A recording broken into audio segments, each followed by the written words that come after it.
អ្វីរាល់អោកិច្ចការអមតាមបាយធ្វើ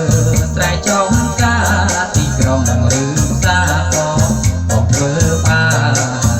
ចេះទាំងតធัวអាណាតែកលយាចេះទាំងតធัวអាណាតែកលយា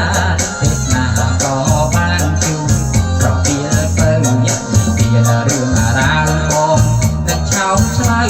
ចង់ក្រងទុកនៅរាល់អនុសាបងត្រអរឡាញ់អូនហ៊ានទៅសងខាបងស្រ